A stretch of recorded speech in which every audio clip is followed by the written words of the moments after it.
Bonsoir bien-aimés dans le Seigneur. Ça y est, nous y sommes, nous y sommes, nous y sommes. Il nous reste que quelques jours, quelques 2 jours pour que nous puissions passer donc de 2020 à 2021. Gloire soit rendue à notre Seigneur. Alors nous allons faire une petite prière afin de remercier le Seigneur pour tout ce qu'il a pu accomplir dans nos vies. Seigneur, nous te rendons toute la gloire et que la grâce, l'honneur reviennent à toi. Merci pour tout ce que tu fais dans nos vies. Que ton nom soit élevé au plus haut des cieux. Au nom de Jésus-Christ, Père, nous te prions. Amen. Amen, amen, amen. Alors, comme je le disais, ça y est, nous y sommes. Bientôt, c'est 2021, c'est avec joie. Sincèrement, ça doit être une joie pour nous de passer d'un cycle à un autre. Nous venons de quitter un cycle de plus de 365 jours, un cycle de plus de 365 jours, oui. Et là, nous entrons en 2021 avec 365 jours encore que Dieu nous accorde. Alors, c'est une grâce. Et je me souviens qu'en cette période, nous formulons de vœux, nous formulons des souhaits, nous prenons parfois des décisions, nous dire que des choses doivent changer, nous souhaitons que les choses changent et parfois nous les proclamons pendant nos prières. Mais parfois, notre grande surprise, beaucoup de choses ne viennent pas se matérialiser selon ce que nous avons pu demander dans nos prières. Alors, j'aimerais vraiment aujourd'hui, ça ne serait pas vraiment un temps de méditation, c'est plutôt une exhortation, un petit élément que j'aimerais rajouter à nous tous comme conseil pour cette nouvelle année que nous allons démarrer. Alors, sans plus tarder, je nous amènerai dans le livre de Job, dans Job 22, au verset 28. Avant de pouvoir lire ce verset que j'aime beaucoup, énormément, nous devons savoir, nous connaissons tous l'histoire de Job, ce qu'il a vécu, le diable qui viendra le réclamer auprès de Dieu afin de montrer que voilà, c'est à cause de ses richesses que Job est resté fidèle à Dieu et qu'il fallait toucher à cela et que Job n'était pas, comment dirais-je, attaché à Dieu de manière désintéressée et que si Dieu pouvait toucher à ce qu'il lui avait donné, Job allait se détourner de Dieu. Et vous savez ce qui s'est passé, il a perdu ses enfants, il a perdu ses biens, il a perdu ses serviteurs, jusqu'au point que ses amis sont venus, au lieu de le consoler, ces derniers se mettront à le condamner sévèrement. Alors, c'est au cours du 3e cycle d'entretien que nous allons parler de cet élément, de ce conseil qui est aussi d'actualité et qui résonne de telle sorte à pouvoir nous stimuler, nous changer aussi. Et cela vient d'Éliphaz. Il prendra en troisième lieu la parole. Et il aura des paroles très dures lorsque nous lisons le chapitre 22. Nous verrons que dans ses premières interventions jusqu'au verset 20, il montrait à Job que voilà, ce n'est pas simplement que les choses sont arrivées et que Dieu n'avait pas, la conduite de Dieu n'était pas dictée par l'intérêt surtout de l'homme.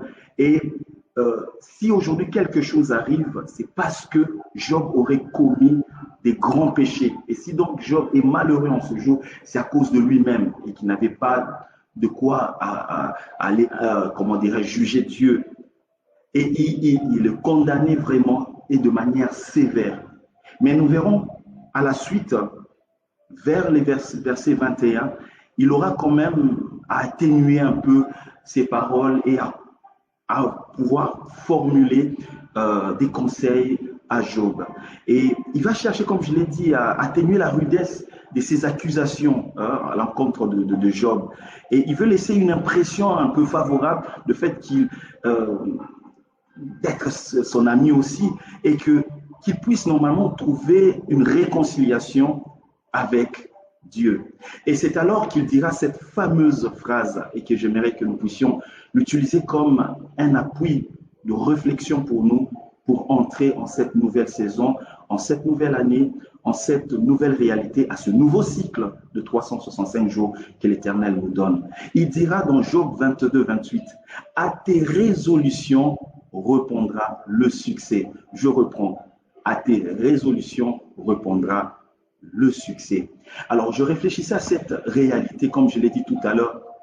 Quand nous arrivons à la fin de l'année, comme en cette période, il y a l'effervescence, nous souhaitons que de nouvelles choses commencent pour nous. Nous souhaitons accomplir des nouvelles réalités et voir nos rêves s'accomplir. Mais ce n'est pas simplement le souhait qui fera pour nous que les choses changent. Ce n'est pas simplement une décision d'une nuit ou de la veille d'une nouvelle année qui changera les choses. Vous savez, j'ai cherché à savoir un peu qu'est-ce que la résolution veut véritablement signifier.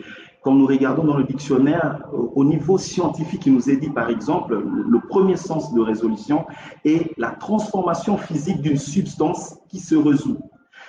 On donne un exemple de la résolution de l'eau en vapeur. C'est cet état premier plutôt, qui est l'eau, qui se transforme en vapeur.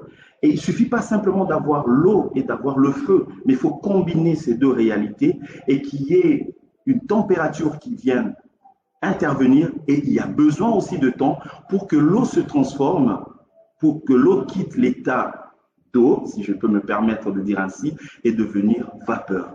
Et un peu plus loin, on dira la résolution et le comportement, le caractère d'une personne résolue.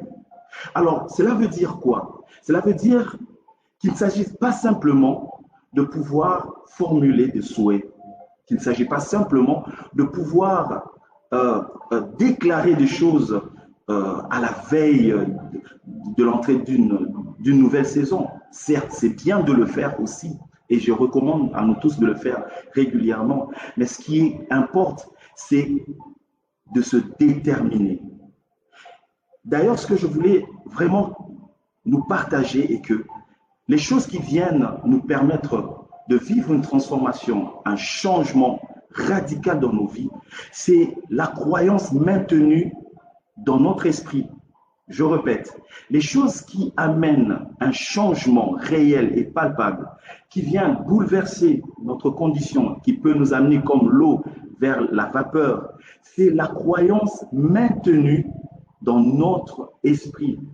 Donc, c'est-à-dire, ce n'est pas simplement souhaiter, mais c'est de pouvoir demeurer dans cette pensée, de pouvoir maintenir cette croyance et de pouvoir marcher selon cette réalité. Souvenez-vous de cette dame qui, depuis 12 ans, avait ce souhait d'être guérie.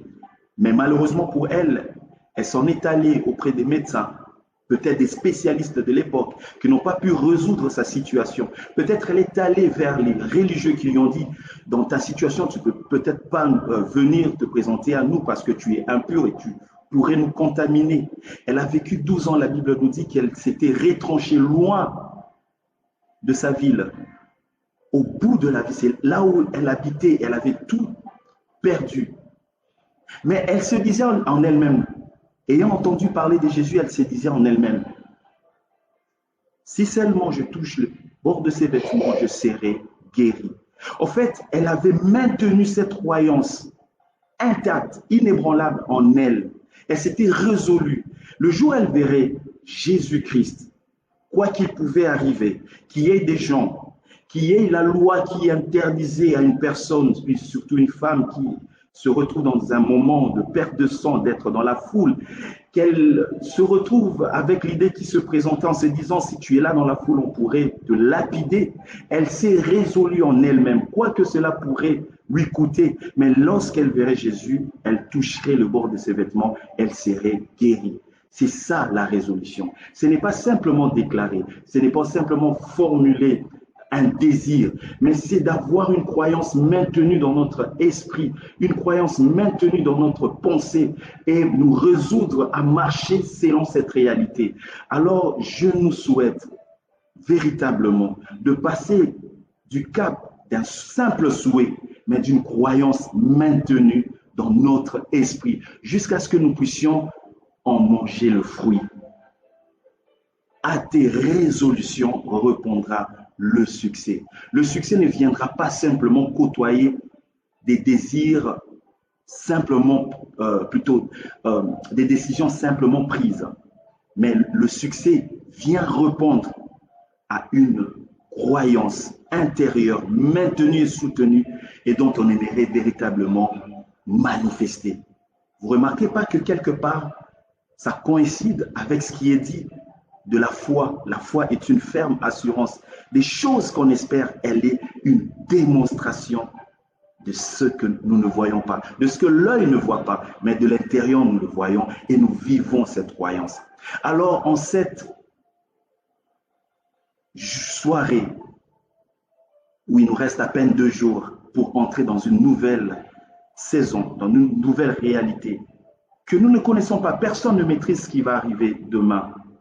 Mais ce que nous savons, nous pouvons faire confiance en Dieu, car il est le maître des temps et des circonstances, et il connaît l'avenir. Et il nous dit, j'ai conçu pour toi une pensée de bonheur et non de malheur, afin que tu aies de l'espérance.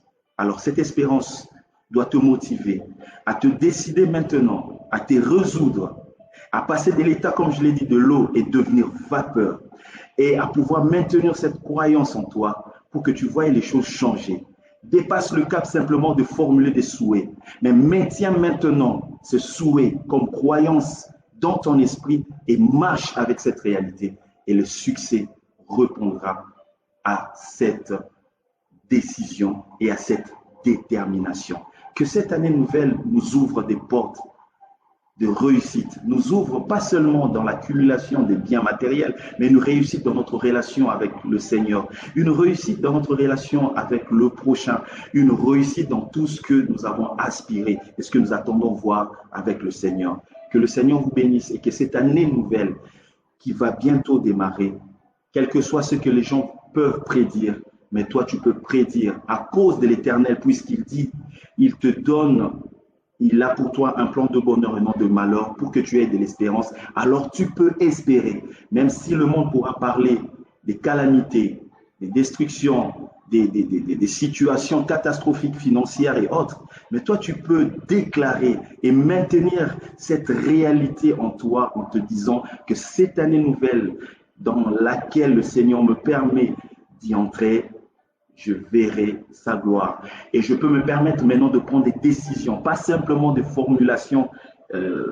sans puissance, sans énergie, mais je prends une décision et je vais maintenir cette croyance en moi et je vais marcher selon cette croyance.